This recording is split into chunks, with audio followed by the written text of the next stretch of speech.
It's not every day you get to see a governor in blue jeans, tennis shoes, and a ball cap. But tonight you will. You see, that's Kentucky Governor Brereton Jones' work uniform on weekends.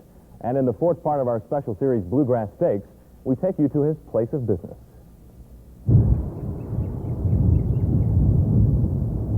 When you come to the Bluegrass area and drive around this area, there's no place like it anywhere in the world. People love it, people feel good about it, and it makes people want to be here. Brereton Jones knows that from personal experience. A little over 20 years ago, he moved to the Bluegrass State from West Virginia to take the reins of a sprawling horse farm. Airdrie Stud in Midway, Kentucky, was one of the top farms in the world in the late 1800s. Today, under Jones, it is again.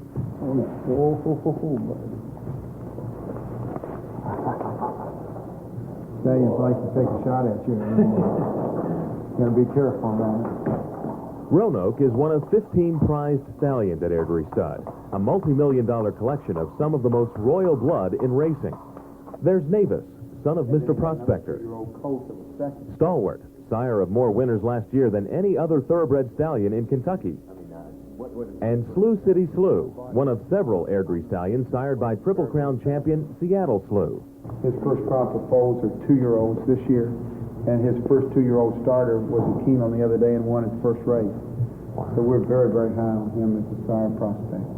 The most prolific sire at Airdrie Stud, though, is this stallion named Silverhawk, who commands an unguaranteed stud fee of $40,000. One of his offspring, a 3-year-old filly named Harlan Honey, just won the prestigious Palisade Stakes at Keeneland, a race Jones proudly and eagerly replays for anyone who'll watch. Nearing the wire, it's Harlan Honey. Then Northern Emerald out of the wire. Harlan Honey wins it by 2. Usually, Jones sells the offspring of his horses as yearlings, but not Harlan Honey, and not this unusual-looking young colt named Paint. You see, Paint is the only known painted thoroughbred in the history of the breed, and a sentimental favorite of the governor. Hopefully he can run, and if he can, to see us saddle what looks like an Indian pony at Keeneland is going to be quite a happening. Airdrie Stud, like most thoroughbred farms in the Bluegrass State, has seen some lean years recently.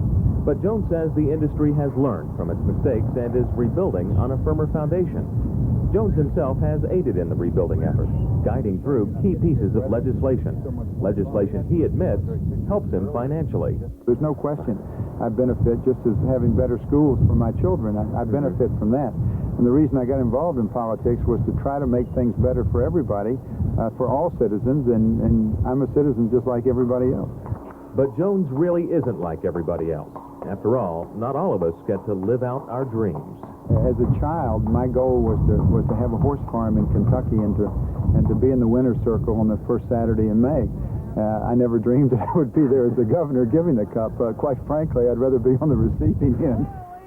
And Jones may be at the threshold of living out that dream as well. Lily T wins the Derby by 1. At the threshold indeed. For you see, last year's Derby winner was sired by one of the governor's stallions. His name? At the Threshold. Now, we just got word late today that another of the governor's stallions, Irish Tower, has been named the leading sire in America by Blood Horse magazine. Irish Tower is the father of Storm Tower, one of the favorites to win this Saturday's Kentucky Derby. Now, to get you in the mood for Derby Day, Keith Morehouse and I will report to you live via Action News Skylink tomorrow from Churchill Downs. We hope you'll join us.